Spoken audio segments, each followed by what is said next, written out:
Hello everyone, मी Payal. Welcome to Sarda's career point. आज आपल्या सोबत आहेत मिस ऋत्विजा देशमुख. यांनी आता झालेल्या LIC एडीओच्या एक्झाममध्ये यश मिळवले आहे आणि त्या अकोला येथील LICच्या मेन ब्रँचमध्ये डेव्हलपमेंट ऑफिसर म्हणून कार्यान्वित झालेल्या आहेत. आज ऋत्विजा आपल्याला संपूर्ण माहिती सांगणार आहे की त्यांची सक्सेस जर्नी कशा प्रकारे होती. Hello Ritvija, welcome. First of all congratulations. कसं वाटते आता हे यश मिळवल्यानंतर तुला? थँक्यू. हे यश मला खूप एक कॉन्फिडन्स देणारं ठरलं आणि खूप मोटिवेट झाले मी आणि माझ्या पुढच्या जर्नीसाठी फार छान सुरुवात झाली असं मी म्हणेन. ओके, आता तू आम्हाला तुझ्या या सक्सेस जर्नी बद्दल थोडक्यात माहिती सांग. तसं माझं ग्रॅज्युएशन BSc मधनं झालंय, RIT कॉलेज ऑफ सायन्स अकोलामधनं, आणि त्याच्यानंतर 2021 मध्ये झालं. त्याच्यानंतर मी कॉम्पिटिटिव्ह करायचं हे डोक्यात घेऊन UPSC ची तयारी करायला पुण्याला गेले. पण जेव्हा लक्षात आलं की UPSC चा आवाका खूप मोठा आहे, आपल्याला वेळ लागणार आहे, तेव्हा आणि दुसरी गोष्ट म्हणजे एक फायनान्शियल अडचण होती, म्हणून मग मला असं वाटलं की जॉब सिक्युअर करावा आणि त्याच्यासाठी बँकिंग हे ऑप्शन खूप छान आहे. आणि म्हणून मग मी अकोल्याला आले. अकोल्याला मी सारडा करिअर पॉइंट खूप जणांकडनं ऐकलं, फार छान क्लास आहे आणि तिथे सक्सेस रेशो पण फार छान आहे. त्यामुळे मग मी तिथे जॉईन केलं 2022 मध्ये. ते केलं. त्याच्यानंतर माझ्या एक्झाम्स क्रॅक व्हायला लागल्या आणि जस्ट 1 वर्षाच्या विदिन मी ही LIC एडीओची एक्झाम क्रॅक केली. तुझ्या या प्रवासादरम्यान तुला कोणकोणत्या अडचणींचा सामना करावा लागला? तसं तर अडचणी म्हटल्यावर खूप होत्या. एक तर फायनान्शियल अडचण होती, पण ठीक आहे, ती ओव्हरकम केली, माझ्या आईने सपोर्ट केला. त्याच्यानंतर दुसरी गोष्ट म्हणजे की जेव्हा आपण अभ्यास स्टार्ट करतो तेव्हा कसं असतं की आपल्याला टाइम मॅनेजमेंट नाही जमत. मग सरांनी मला कन्सल्ट केलं की तू असं तुझा टाइम मॅनेज कर, इतके तास कॉन्टला दे, तितके तास रिझनिंगला दे, तुझा एक टाइम टेबल बनव आणि एक टार्गेट ठरव की मला या टार्गेटच्या पर्यंत एक्झाम क्रॅक करायची आहे. तर मग मी तसं केलं. आणि त्याच्यानंतर तिसरी गोष्ट म्हणजे की कन्सिस्टन्सी. 1-2 दिवस झाले की असं वाटतं की अभ्यास सोडून द्यावा, ही पण एक मोठी अडचण होती. त्याच्यानंतर की सगळ्यात मोठी गोष्ट म्हणजे आपण एक एक्झाम देत राहतो, पण जेव्हा असं वाटतं की आता आपण एक्झाम क्रॅक करतो आहे, प्री क्रॅक होते आहे, पण मेन्स क्रॅक नाही होते, तर तेव्हा एक नैराश्य येतं आणि ते खूप आपल्याला पुढे जाण्यापासून रोखतं. तर खरंच या अडचणी मला आल्या. मग या अडचणींवर तू मात कशी केली? तर एक तर म्हणजे फायनान्शियल मी पहिले सांगितलं तसं आईने मला सपोर्ट केला. आई म्हणे तू काळजी करू नकोस, जा पुढे, काय होईल ते आपण पाहून घेऊ. आणि माझा विश्वास आहे, विश्वास इज इम्पॉर्टंट, आणि आपल्या पॅरेंट्स कडनं मिळणारा विश्वास आपल्यावर की नाही तू क्रॅक करशील, मी तुला सपोर्ट करेन, हे खूप इम्पॉर्टंट आहे. तो एक कॉन्फिडन्स आला, धीर दिला. त्याच्यानंतर सरांनी पण मला वेळोवेळी मार्गदर्शन केलं, कॉन्फिडन्स दिला की तू एक्झाम क्रॅक करू शकतेस. हा खूप मोठा सपोर्ट होता. आणि आपली टीम खरंच आहे, त्यांनी पण मला फार कॉन्फिडन्स दिला, वेळोवेळी मला मार्गदर्शन केलं. माझ्या फ्रेंड्स होत्या, त्यांनी मला सपोर्ट केला.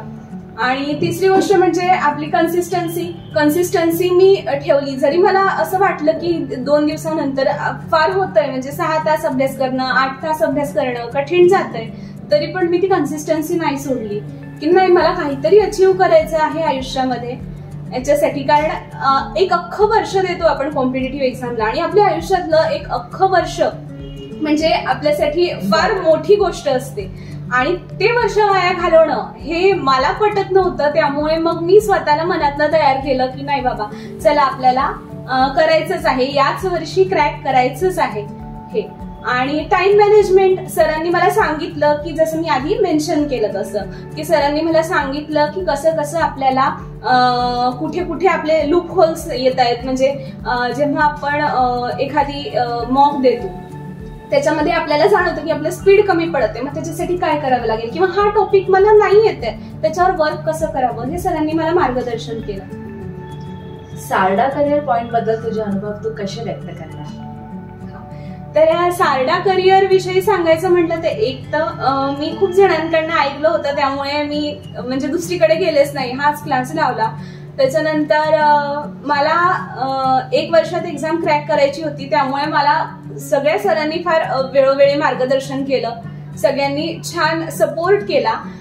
त्याच्यानंतर जसे माझे मेन्स म्हणजे प्री क्रॅक व्हायला लागले, मी मेन्सला गेले, तेव्हा सरांनी मेन्ससाठी एक वेगळी बॅच पण घेतली. त्याच्यातही डाऊट क्लिअरिंग फार छान सांगितलं सरांनी.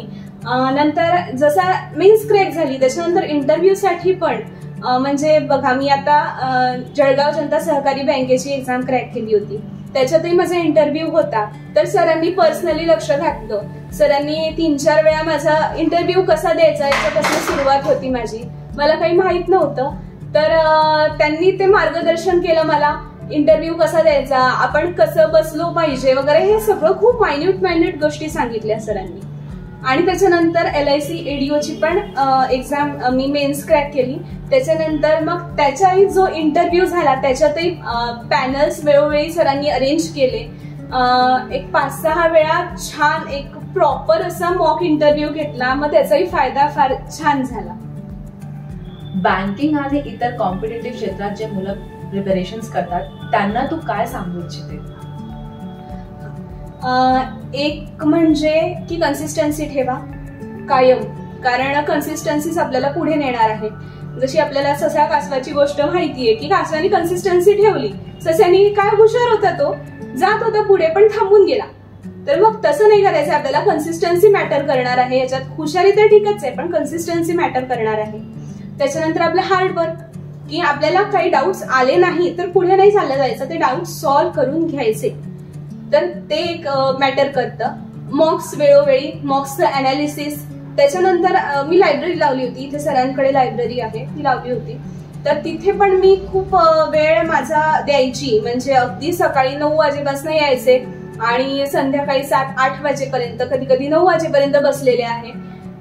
कधी कधी कंटाळा येतो, पण तो कंटाळा येऊ नाही द्यायचा. आपलं फ्रेंड सर्कल बनवायचं, त्यांच्यामध्ये करंट अफेअर्स डिस्कस करायचे. म्हणजे कोणत्याही क्षेत्रात असतील, पण प्रत्येक क्षेत्रात म्हणजे कॉम्पिटेटिव्ह एक्झाम मध्ये करंट अफेअर्स असतातच. मग ते नुसतं आपण पाठ केल्यापेक्षा, ऐकल्यापेक्षा आपण आपल्या मैत्रिणी असतात, एक फ्रेंड सर्कल असतो, त्यांच्यामध्ये जेव्हा आपण डिस्कस करतो या गोष्टी, तेव्हा आपल्याला अदर वेज कळतात त्याचे, तर मग ते जास्त आपल्याला लक्षात राहतात. याचा अर्थ डिस्कशन हे युजफुल ठरलं त्या जर्नलमध्ये. बिलकुल. Thank you so much Rutvija.